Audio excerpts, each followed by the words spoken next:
Assalamualaikum warahmatullahi wabarakatuh. Halo Dunsana Info Sumbar, ketemu lagi dengan saya Febri di podcast Info Sumbar. Dan hari ini spesial banget karena kita kedatangan guest star nih, yaitu calon wali kota Padang, Bapak Muhammad Iqbal. Selamat pagi.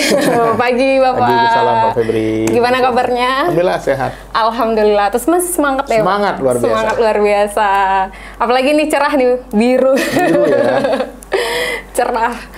Oke, mungkin Dunsana Info Sumber sudah pastinya kenal dengan calon wali kota kita yang nomor urut 2 ya Pak ya? Iya. Nomor urut 2 ini.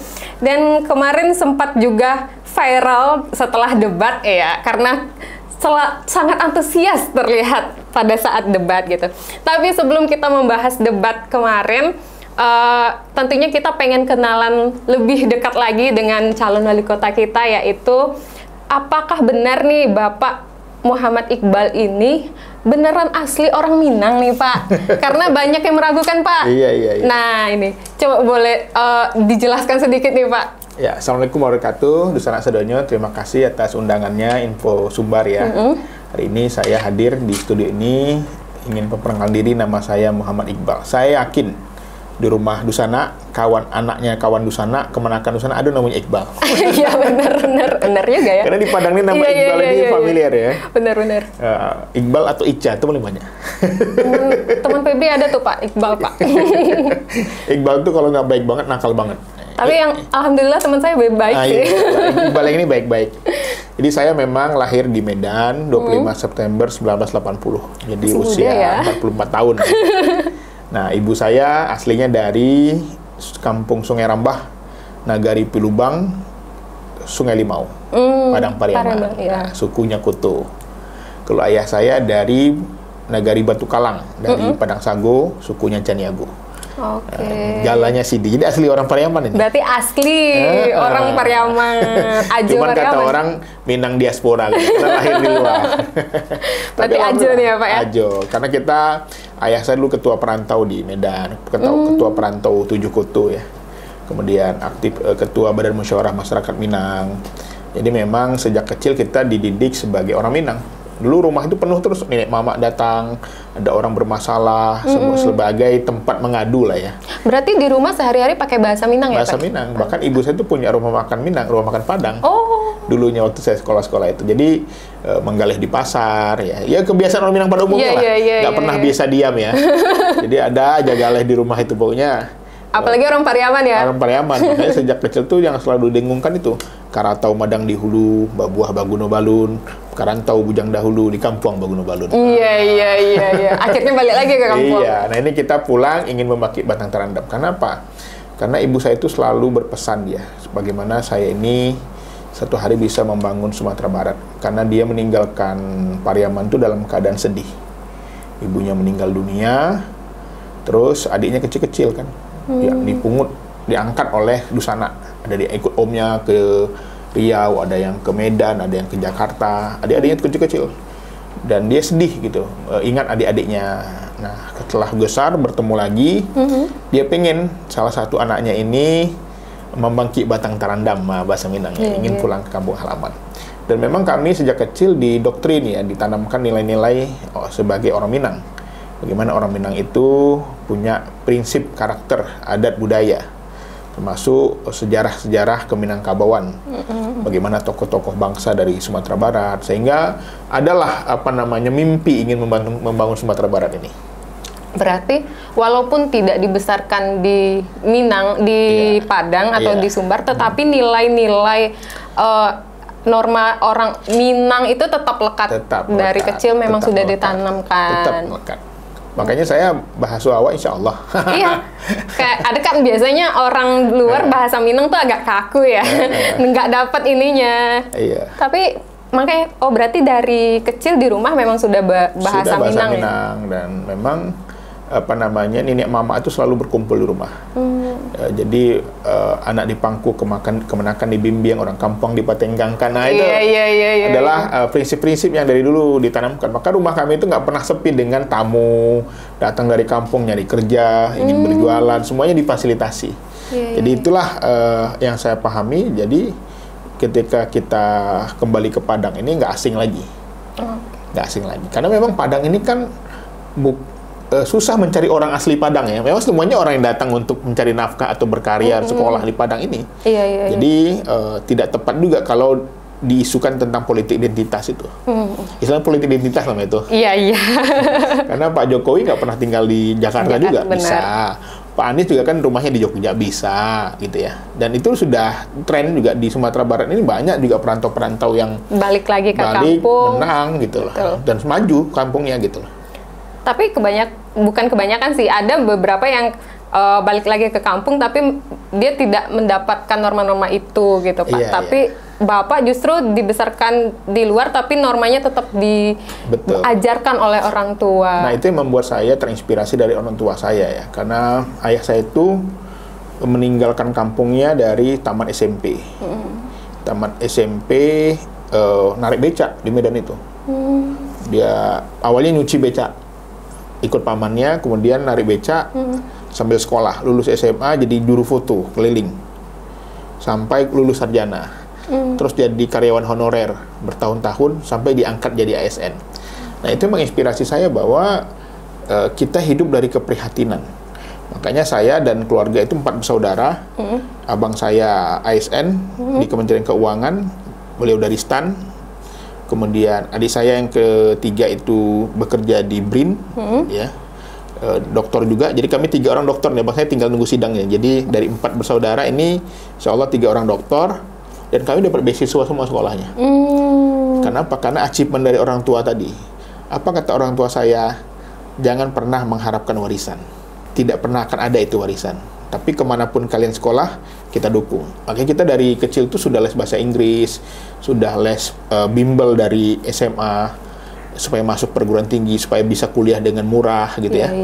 Biar dapat beasiswa gampang. Biar beasiswa, makanya kami 4 bersaudara itu alhamdulillah dapat beasiswa semua. Berarti Bapak nomor 2 ya? Dan nomor 2 abang saya dari STAN, saya di UIN Syarif Hidayatullah Jakarta. Adik saya yang ketiga itu dari IPB. Adik saya yang paling kecil itu dari UGM. Jadi semuanya kami dapat beasiswa. Alhamdulillah. Bukan karena pintar juga, cuman karena semangat juang ya. Tapi cari encer pasti. Semangat juang. Makanya kami diajarkan tagak jo kaki surang. Tidak bergantung dengan siapa ayah kita, siapa ibu kita. Makanya waktu SMP saya ingat banget itu saya dititipkan om saya itu jualan di pasar. Jadi kan zaman Gus Dur kalau Ramadan tuh libur sekolah. Jadi saya jual gayung, ember, keliling pasar di Simpang Berarti Libur. udah ada jiwa pedagangnya? Udah, memang dilatih memang gitu loh, untuk cari uang sendiri. Makanya ketika saya sekolah di Malaysia pun kita nggak malu. Ketika beasiswa terlambat, awal-awal datang belum dapat beasiswa, kita jadi cuci piring di hotel. Terus jadi pelayan di restoran, dan kemudian jadi supir. Semua kita lakukan demi bertahan hidup gitu kan. Dan itu akhirnya sekarang banyak menginspirasi orang. Makanya saya sering diundang jadi motivator. Kan motivator menjual penderitaan. Ya, jadi ini menginspirasi orang-orang bahwa tidak ada istilah gagal dalam hidup. Yang ada adalah kita, mungkin Tuhan akan berikan lebih baik. Dulu saya selalu sampaikan, saya ingin masuk Akmil dulu. Akabri. Saya karateka, saya pesilat, tiap hari lari. Tiap sore itu orang di perumahan itu bingung lihat saya tuh. Lari, tapi nggak lulus gitu. Saya sedih gitu. Tapi setelah 25 tahun kemudian saya baru sadar gitu, kenapa Tuhan tidak luluskan saya di Akmil. Ternyata saya dapat pendidikan di sekolah militer. Saya pernah ikut sekolah di National Defense University di Republic of China. Saya pernah lulus pendidikan Lemhanas 7 bulan, sekolah calon-calon jenderal. Dan lalu saya mengajar di sekolah-sekolah ketentaraan, kedinasan, sekolah di Mabes Polri juga, pasukan perdamaian. Jadi saya baru terinspirasi, alhamdulillah ternyata mungkin Allah inilah hikmahnya gitu. Jadi ini akan menjadi tantangan bagi kita. Bahkan banyak orang juga bilang, ngapain sih jadi wali kota, nanti kalah malu katanya. Iya, benar juga. Kenapa? Karena ya namanya pemimpin tuh ya harus tahan banting. Kalah, bangkit, jatuh, bangun, biasa. Ini karena mentalnya kayaknya udah digembleng nih. Iya, karena saya juga orang karateka. Jadi kalau karateka tuh kalau kita sparring tuh ketika kena tonjok itu terasa berdarah, luka, itu membuat kita ketika sparring selanjutnya lebih hati-hati. Jadi kalau orang pernah kalah tuh perlu menurut saya, supaya dia lebih berjuang dan ketika dia menang nggak sombong. Karena dia merasakan bagaimana rasanya orang yang kalah ketika dikalahkan. Jadi ini membuat saya terinspirasi dari orang tua. Bagaimana meniti karir. Kalau ibu saya itu dia berhenti sekolahnya demi adik-adiknya. Kelas 2 Sanawi Aliyah, karena orang tua meninggal dua-duanya, jadi dia ikut bibinya gitu ya, ikut eteknya untuk membantu, dan yang penting adik-adiknya sekolah semua. Alhamdulillah, adik-adiknya sekolah semua, dan ini pendidikan itu dari kecil yang kami ditanamkan. Ayah saya pokoknya semuanya harus doktor. Nah, Bapak kan udah dokter nih, iya. Rektor lah. Jadi memang saya suka pemimpi, dan bermimpi itu memang luar biasa loh. Saya dulu nulis di kata ibu saya ya, saya tuh suka berhayal. Berhayalnya gini, kalau saya karena diceritakan merantau itu, saya kalau ibu saya lagi tidur siang, saya tuh punya pola acting. Jam 3 sore saya ketok-ketok pintu. Assalamualaikum. Assalamualaikum. Ibu saya bangun, siapa? Ibu saya bawa koper gede. Iqbal berpulang dari luar negeri. Sudah punya mimpi. Terus SMA, saya bengong-bengong, saya beli pilok, saya tulis di kamar saya, dokter usia 30 tahun di luar negeri. Itu terwujud kan? Terwujud. Iya. Dan saya sidang dokter usia 30, walaupun wisudanya umur 31. Jadi terwujud. Walaupun kata orang akademik saya ini biasa-biasa aja ya. Ya pernah ranking kalau SD ya. Tapi ketika SMA bakat saya lebih kepada sosial. Suka ngobrol-ngobrol, ngumpul-ngumpul sama warga gitu ya. Organisasi. Makanya ketika saya sekolah juga, saya lebih suka berinteraksi dengan masyarakat lokal daripada ngumpul sesama orang Indonesia. Dan saya suka berorganisasi. Makanya ketika orang tua saya itu suka jadi tempat berkumpul, jadi kita suka berorganisasi. Maka ketika saya kuliah di UIN Syarif Hidayatullah, saya aktif di BEM jadi Menteri Pengabdian Masyarakat. Ketika di Malaysia saya jadi Presiden Persatuan Pelajar Indonesia di Malaysia. Dan semua kita jalani dengan nikmat. Berarti memang Bapak emang orangnya suka bersosial banget ya? Iya. Ekstrovert berarti ya? Jadi suka bergaul lah ya, suka jalan ya. Walaupun ya tadi sekolah di luar negeri itu kan nggak mudah gitu, banyak tantangannya. Iya. Makanya ketika saya jadi rektor, saya ingat kembali memori apa. Ketika saya semester 7, saya itu ingin lihat senior saya wisuda. Sementara saya waktu itu sedang skripsi, tapi saya malas-malesan gitu. Masalah masuk ruangan saya, ternyata orang lagi wisuda gitu. Dan saya masuk ngelihat rektor sedang mengalungkan toga ke senior saya. Di situ saya nangis. Entah kenapa saya tersusugukan. Saya malu orang ngeliatin gitu di balik tembok. Ngapain saya lama-lama di sini? Saya harus seperti profesor itu. Saya harus jadi rektor. Itu sudah ada mimpi gitu loh. Dan itu semuanya terwujud gitu loh. Iya. Ternyata mimpi yang besar melahirkan tenaga dan energi yang besar. Betul, semangat yang besar. Iya, jadi kalau ada orang malas-malesan hari ini, itu karena mimpinya terlalu rendah. Iya. Dia cuman kerja, kuliah, sekolah, bekerja, meninggal gitu doang, nggak punya karya. Makanya saya melihat kehadiran saya di Kota Padang, mungkin jalan Allah juga, saya nggak tahu begitu cepat prosesnya. Ketika teman-teman di Kota Padang ini mencari pemimpin ya, saya hadir, dan kebetulan juga waktu itu dapat endorse dari Mas Anies untuk maju di Kota Padang, mohon doa restunya. Dan ini terus saja pengalaman baru, karena saya kemarin maju di Pilek di Jakarta, dengan posisi nomor urut 4, dapat kursi ketiga.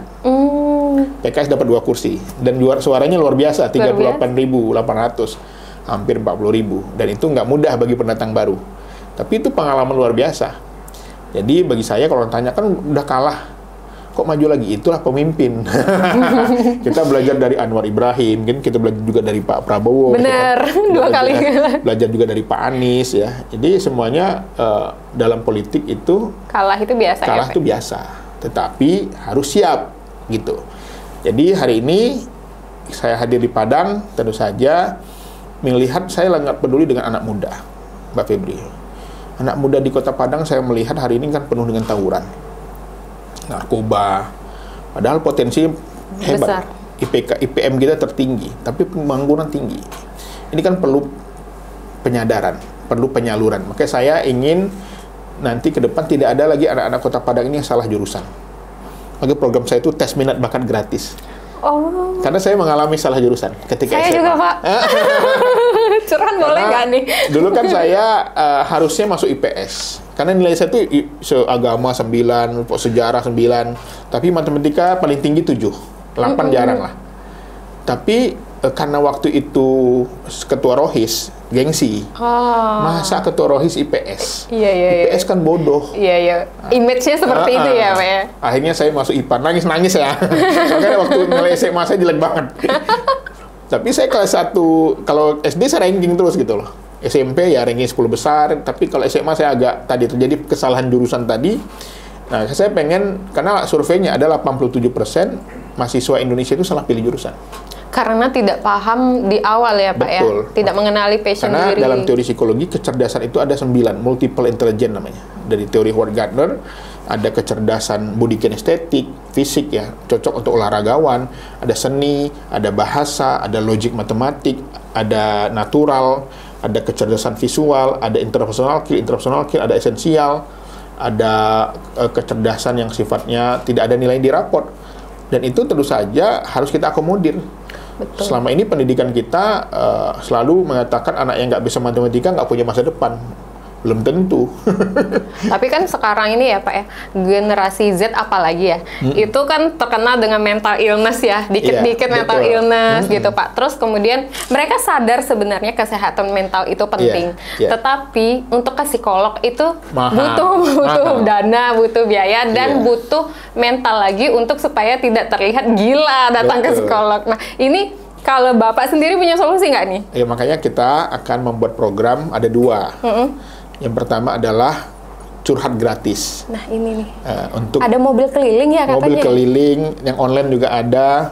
Karena sekarang itu kasihan anak-anak muda kita ini, karena makanya banyak orang enggan menikah, tidak mau punya anak, karena trauma dengan keluarganya. Benar. Sementara orang tua ini marah, harus ranking, harus juara, tapi orang tua tidak bisa memberi contoh.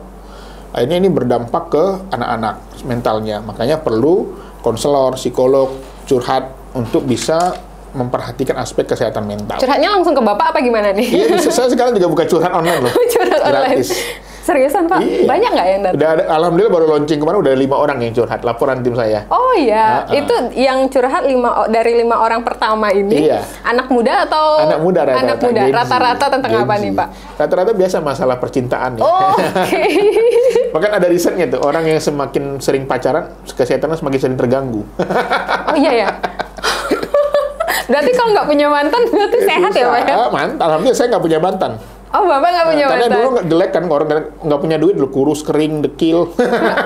Masa gitu sih? Nggak punya mantan, alhamdulillah. Sehat ya kan, karena mantan ini nggak bisa dilupakan dalam teori psikologinya. Iya sih. Iya sih, bener. Dan orang yang pacaran itu diselingkuhi wajar. Kenapa? Karena nggak ada ikatan hukum. Beda sama orang nikah. Dan memang kalau orang nikah aja masih bisa selingkuh, iya, Pak. apalagi ke pacaran, apalagi pacaran. Bener. Karena nggak ada ikatan. Dia kayak semacam ya gombal-gombalan lah ya. Dan itu kan tapi adanya kan remaja kita yang menganggap dikhianati, ya kan. Makanya bagi teman-teman yang sedang pacaran, siap-siap dikhianati. Siap-siap di ghosting. Siap-siap di ghosting, siap-siap disakiti. Kenapa? Suatu hari orang yang kita sayangi hari ini bisa jadi satu hari yang kita benci. Mungkin satu hari ada orang kita benci, satu hari kita sayang. Bisa jadi jodoh kita ada musuh kita. Benar. Ada quotes-nya tuh Pak, ketika orang favorit kita jadi pelajaran hidup. Betul. Ya. Nah, makanya yang kedua, saya ingin buka biro jodoh.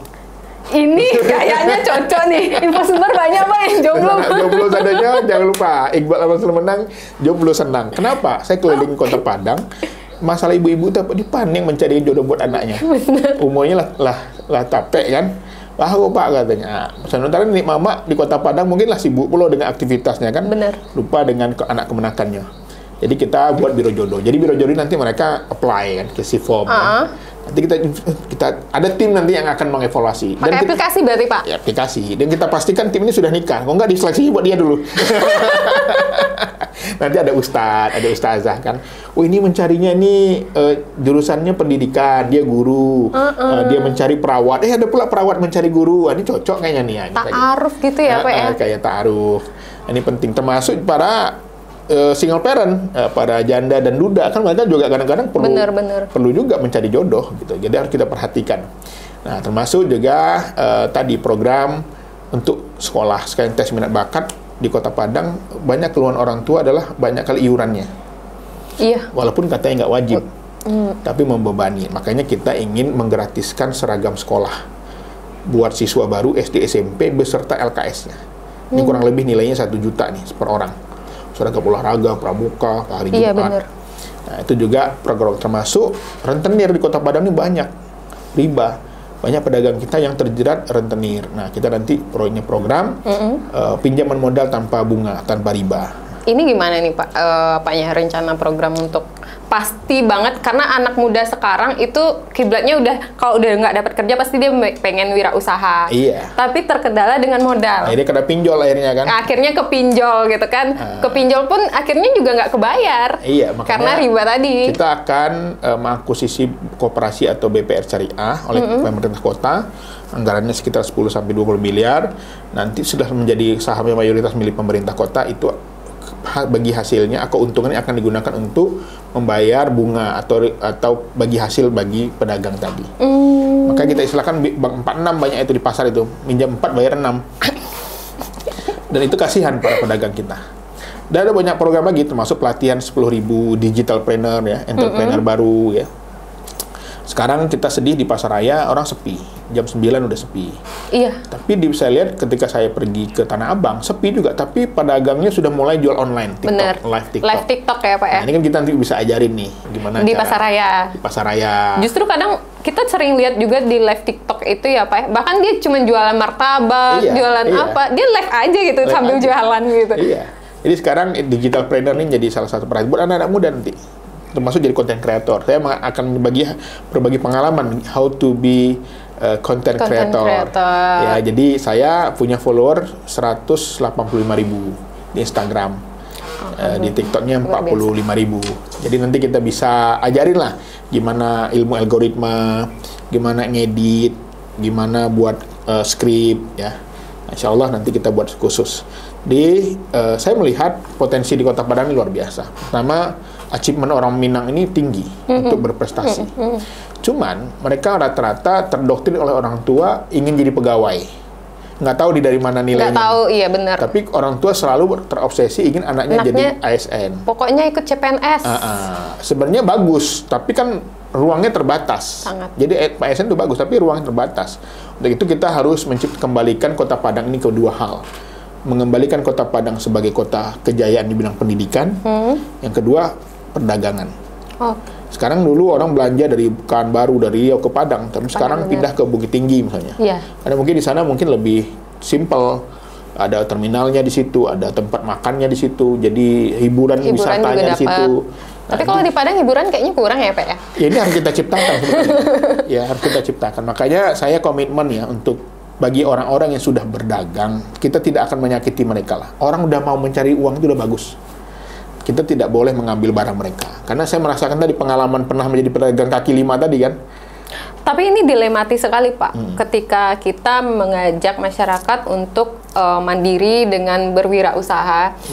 Kemudian mereka memilih berdagang, tapi kebanyakan mereka berdagang sebagai pedagang kaki lima. Yang ujung-ujungnya mereka akan diangkut, digusur. Nah ini seperti apa nanti ya Pak? Ya saya kan kebetulan lama di Malaysia ya, 7 tahun ya. Saya pernah juga di Singapura kerja ya. Di negara-negara itu pedagang kaki lima ada. Di Thailand banyak. Di Singapura ada juga. Tetapi mereka ditata. Ada tempat khusus, ada jamnya, ada night market namanya gitu ya. Sehingga pedagang-pedagang ini juga dia memiliki kepastian. Yang terjadi sekarang kan mereka berdagang di jalan. Yang itu membuat kemacetan. Nah, saya kira ini kan tinggal soal komunikasi aja. Saya suka banget nongkrong sama pedagang karena nostalgia waktu saya jadi pedagang dulu kan. Karena tadi kita bayangkan kita udah ngumpulin uang capek-capek beli gerobak kita disita. Iya.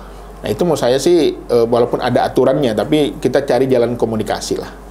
Makanya pemimpin itu menurut saya nggak boleh sering-sering di kantor, dia harus sering turun.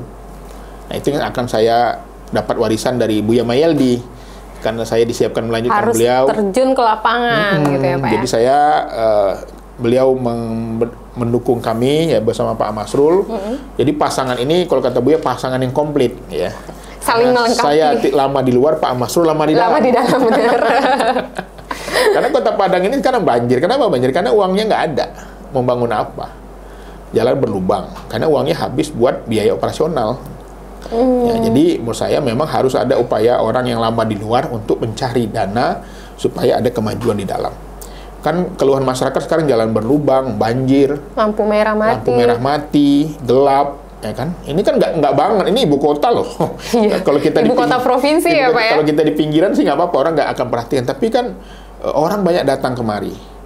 Ya, ini penting menurut saya. Jadi, insya Allah kita tidak menjelekkan pemimpin sebelumnya, tapi kita melihat faktanya bahwa sampahnya masih belum ditata dengan baik. Betul.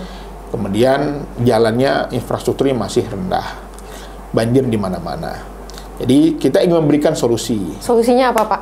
Ya, yang pertama bahwa kita ingin ada namanya masyarakat yang partisipatif. Contoh saya ditanya, gimana ngatasi pengangguran? Tawuran. Pertama, tawuran ini terjadi karena anak-anak ini tidak berkreasi, kurang ruang-ruang terbuka. Ya, mereka megang kelewang, megang parang, berani karena ada pengaruh game online misalnya. Itu ada biasa pengaruhnya. Yang ketiga, karena ternyata angka perceraian di Kota Padang juga tinggi. Yap. Nah, ini berpengaruh karena mereka nggak dapat kasih sayang, ditambah lagi fasilitas sekolahnya mungkin tidak mendukung mereka berkreasi. Tidak mendukung juga untuk konseling ya, Pak? Betul, guru BK-nya terbatas. Maka nanti guru BK diperbanyak, fasilitas sekolah dilengkapi. Jadi anak-anak itu main basket, olahraga, pulang udah capek, tidur, istirahat gitu. Ini mereka pulang bengong kan, mabar, main game. Nanti di situ cari musuh kan. Bro, ada yang ngomporin nih kan. Ada yang buat senjatanya, ada yang jualin senjatanya. Mereka nonton film-film gangster Jepang itu. Ini hasil riset saya sendiri nih, dialog saya dengan guru-guru BK di Kota Padang. Nah, didapati katanya 20 grup, 20 klub gangster itu. Nah, mereka itu siap mencari lawan kapan aja. Tambah lagi balap liar di Khatib Sulaiman setiap malam minggu. Nah, itu dia tuh. Ini juga akan mengerikan. Akhirnya kalau kota kita kayak gini, orang takut datang ke Padang. Maka saya sebagai psikolog mencoba memberikan jalan, ruang kreasi anak muda. Karena kata Imam Syafi'i, air yang tergenang itu akan mudah dihinggati kotoran. Tapi air yang mengalir di sungai, dia akan terseleksi dan jernih, bersih. Makanya kita kalau naik gunung minum air nggak perlu dimasak karena deras. Karena udah bersih. Tapi kalau air tergenang di pinggir jalan itu mudah hinggap debu, lalat. Nah, begitulah gambaran anak-anak yang tawuran. Mereka banyakkan tergenang, tidak bergerak. Makanya saya waktu muda, saya ingat saya waktu muda pernah tawuran, pernah juga. Cuman ikut-ikutan aja gitu. Karena kampung kita dilemparin orang, kita ikut-ikutan, ayo serang balik gitu kan. Tapi nggak separah itu ya, Pak? Tapi nggak ada main parang. Nggak nyampe putus tangan orang. Gitu. Nggak nyampe meninggal dunia. Iya, benar. Hanya sebatas ikut-ikutan lah. Karena namanya rekan sebaya, pengaruh rekan sebaya kan. Nah, saya ingat banget orang tua saya waktu itu pulang sekolah, saya wajib ngaji madrasah. Ya kan, malam ngajain PR. Jadi nggak ada waktu untuk keluar untuk buat nakal. SMP saya wajib ikut silat sama karate. Jadi benar-benar dua-dua itu nggak ada waktu untuk. Jadi pulang udah istirahat lagi, belajar istirahat. SMA juga begitu, persiapan bimbel, bahas kursus dan lain-lain, nggak rohis, nggak ada kegiatan untuk bengong, termasuk ketika kuliah. Jadi ini harus dilakukan, ruang-ruang kreasi pemuda di Kota Padang ini harus diperbanyak. Sekarang ada youth center bagus, tapi harus bisa jadi kenapa enggak per kecamatan. Iya, benar. Tidak anak-anak muda kumpul nyari wifi di situ, jadi mereka kreasi di situ, kita mulai membina mereka. Tapi menurut Febri ya, Pak, yang tragedi yang di Jalan Khatib Sulaiman ini menjadi sorotan penting. Kenapa? Karena pemerintah sendiri itu kan menyediakan tempat-tempat duduk ya, di tepi Jalan Khatib Sulaiman. Kemudian ketika anak muda duduk di sana menjadi permasalahan, iya kan? Dan di sana diletakkan tempat duduk tapi tidak dilengkapi dengan penerangan yang cukup. Airnya mesum di situ. Akhirnya ya minum, kemudian ya mungkin ada yang mesum juga gitu ya Pak, kita nggak tahu. Tapi ini kan pemerintah sendiri memberi ruang sepertinya. Kalau seandainya fasilitas umum seperti itu disediakan, alangkah lebih baiknya, benar kata Bapak tadi, dibikinlah kegiatan yang positif di tempat tersebut. Betul. Nanti saya udah rencana itu Khatib Sulaiman, kalau saya jadi kita buat night market aja. Iya. Jadi kalau malam minggu kita buat night market, situ ada seniman nanti. Jadi UMKM juga bisa jualan ya Pak? Jualan, sehingga tadi ini kan soal, menurut saya sih ini soal leadership ya. Memang harus berkoordinasi dengan teman-teman di kepolisian, di TNI ya. Artinya harus sinergi lah, karena mereka yang punya tongkatnya gitu untuk bisa melakukan tindakan dan lain-lain. Tetapi lagi-lagi bagi saya yakin Gen Z di Kota Padang ini. Tapi nggak bisa dengan cara kekerasan deh kayaknya, Pak. Nggak bisa. Kalau Karena ini anak-anak generasi kita sekarang. juga, anak kita juga. Tapi harus ada pembinaan. Iya. Ya, makanya saya yakin anak Gen Z di Padang ini bisa kok dikomunikasikan, termasuk kerapatan adat nagari, Pak RT, Pak RW, tokoh pemuda, ormas ini harus dilibatkan. Saya yakin kalau kita tegas, kompak semua, mereka nggak berani. Tapi kalau kita permisif, lemah, mereka berani. Nah, gitu aja polanya. Ada ruang gitu ya, Pak ya. Termasuk juga yang penyimpangan seksual kan. Iya. LGBT, di mana di negara itu permisif, tumbuh dia. Di Thailand misalnya kan, malah didukung, tumbuh. Tapi di negara yang tegas seperti di Malaysia, Singapura, tiarap mereka semua. Gitu. Jadi memang ini adalah soal leadership. Oke. Kita bergeser nih Pak, bergeser ke permasalahan kesehatan. Iya. Nah, di Kota Padang ini kan kalau kita lihat nih ya Pak, data dari BPJS juga lumayan loh orang yang menunggak. Betul. Katanya Bapak mau bayarin itu tunggakan orang ini, serius nih Pak? Jadi memang kan kita sudah studi banding ya di beberapa daerah ya, termasuk di Pekanbaru. Ada namanya sistem cut off namanya. Jadi kan banyak orang dia ikut BPJS tapi di tengah jalan dia kena PHK, dia jatuh miskin, sakit, harus ada tindakan. Gimana caranya?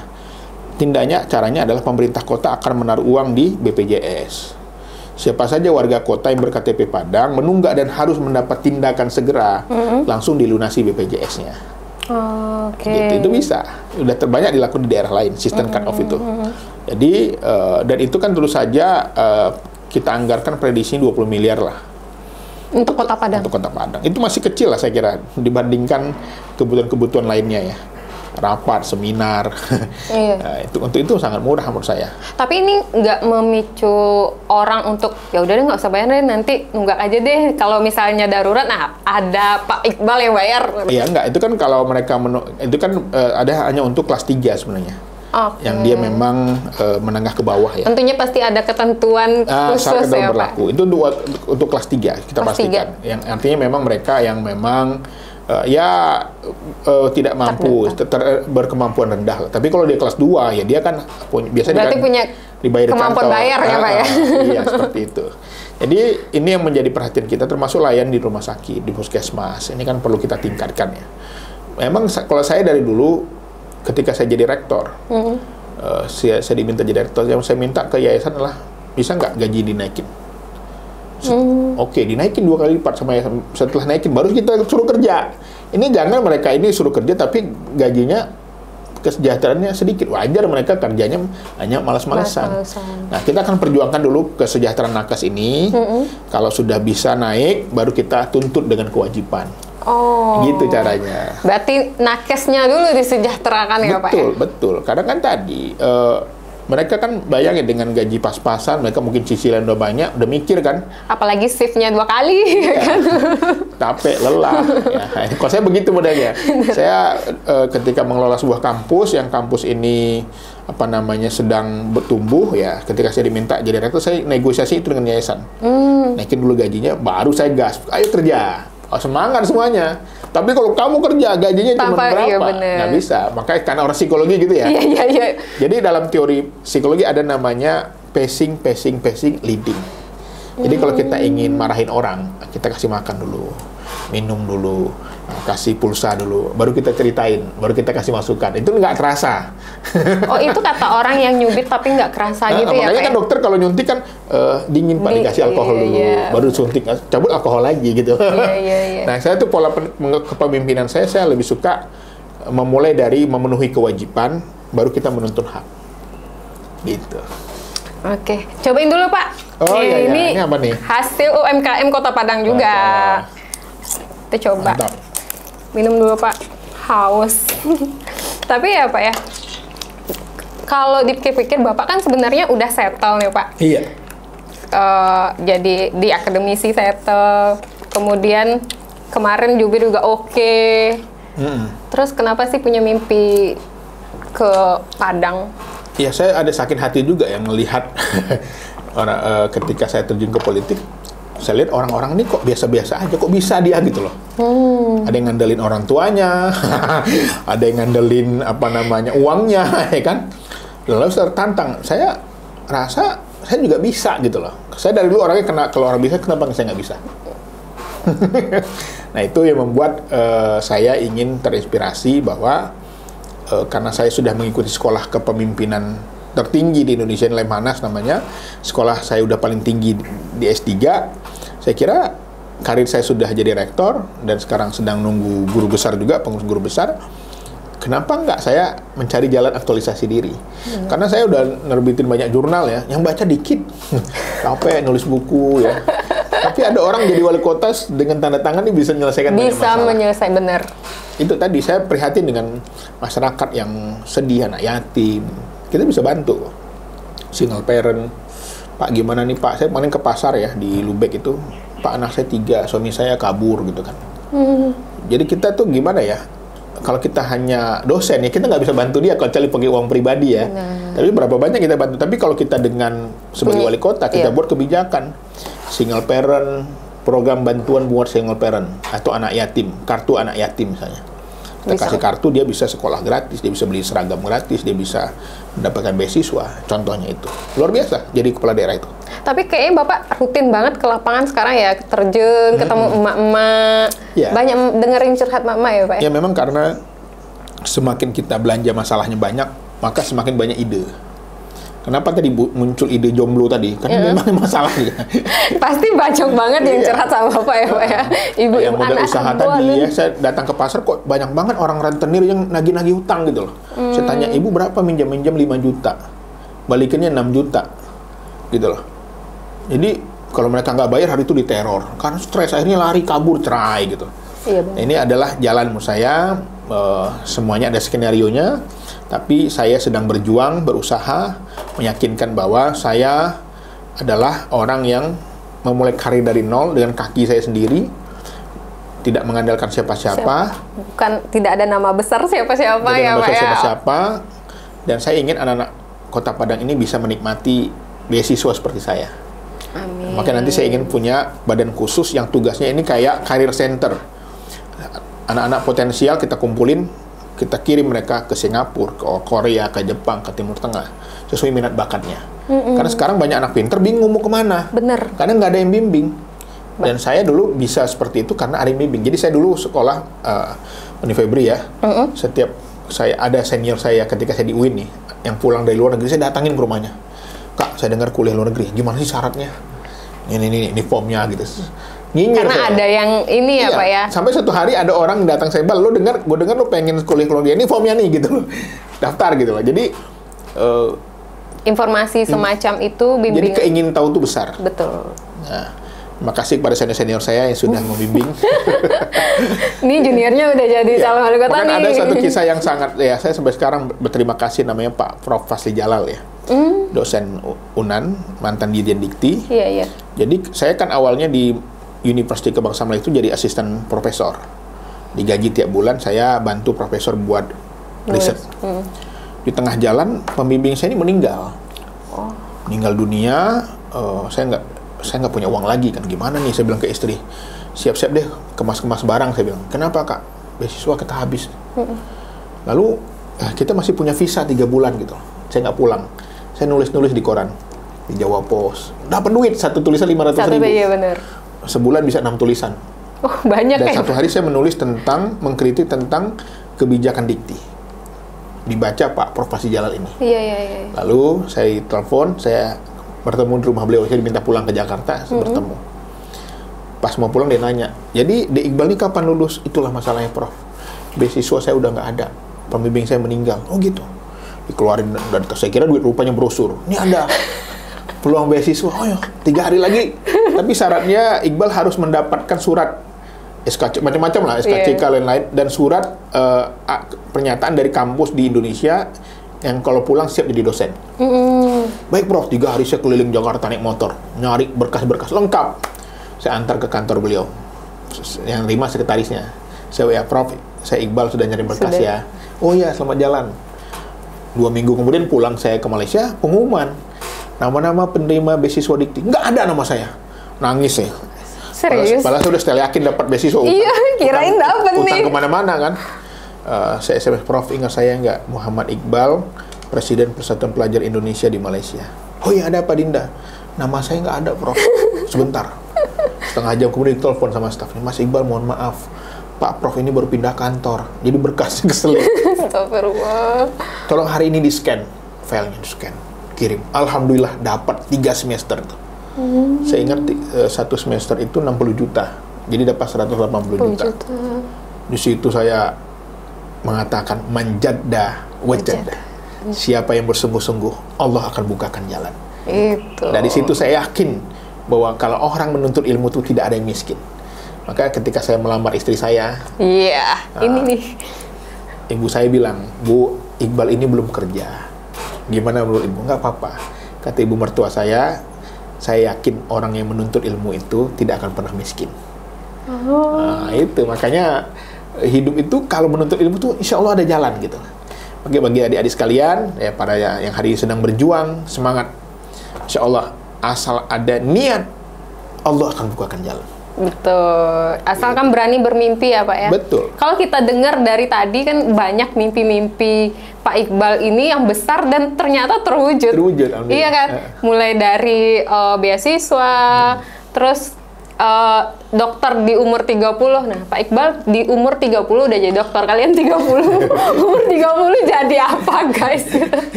Tapi bisa, itu dibuktikan sama Pak Iqbal. Iya, Pak ya? Ya tadi bayangkan ketika saya wisuda, melihat senior wisuda, saya langsung ke rumah pembimbing saya. Kan saya nangis tuh, ya Allah, saya mau ngapain ini? Saya bilang, Pak, Kang Asep namanya, saya pengen nginep di rumah ini. Ngapain? Saya ingin lulus, saya bilang. Saya telepon ibu saya, wisuda tanggal sekian. Padahal wisuda belum selesai. Saking optimisnya saya. Dan alhamdulillah saya lulus kurang lebih 3,5 tahun, 3 tahun 7 bulan. Dan itu waktu itu belum ada sampai sekarang yang bisa menyamain kelulusan itu tercepat. Luar biasa ya. Tadi karena menemukan minatnya kan. Iya. Makanya adik-adik jangan salah pilih jurusan. Insya Allah Iqbal Al-Masrur menang, kita buat tes minat bakat gratis massal di Itu Kota perlu banget deh Pak. Betul. Pak. Betul. Insya Allah. Oke, kayaknya optimis banget ini ya Pak. Pak, closing statement karena waktu juga. Untuk Kota Padang, Bapak punya mimpi apa? Ya, para Dusan Sadonyo, Ambo, Jopa Al-Masrur di Padang ini tidak punya kepentingan apapun pribadi. Tidak punya anggota keluarga kami yang berbisnis, sehingga harus kami amankan. Tidak punya warisan, nggak punya tanah. Nggak punya sepeser pun tanah di Kota Padang. Yang harus diamankan. Warisan nggak ada, karena ayah saya sejak kecil tidak pernah menggambarkan tentang warisan itu. Kami datang dengan penuh cinta. Pergi berjalan ke Pantai Arta, pulangnya jangan lupa membeli kuini. Kalau bukan karena cinta, tak mungkin kami hadir di sini. Iya, siap, masuk. Oke, itu aja Pak. Terima kasih. Oke, itu tadi dari Pak Iqbal. Jadi pakai pantun, closing statementnya pakai pantun. Kalau bukan karena cinta, tidak mungkin kami ada di sini. Benar. Mudah-mudahan kehadiran Bapak Iqbal di Padang bisa memberikan harapan baru bagi masyarakat Kota Padang ya Pak ya, untuk menjadi kota yang lebih baik sebagai ibu kota dari Provinsi Sumatera Barat sendiri. Oke, itu tadi bincang-bincang kita dengan Bapak Muhammad Iqbal, calon wali kota Padang. Semoga dari diskusi kita hari ini banyak manfaat bagi Dunsana semuanya. Saya akhiri, terima kasih buat Dunsana yang masih stay di menit ini. Tapi jangan lupa like, komen, dan subscribe channel YouTube Info Sumbar. Kemudian juga cek update terkini kamu di infosumbar.net. Sampai ketemu di podcast selanjutnya. Assalamualaikum warahmatullahi wabarakatuh. Salam.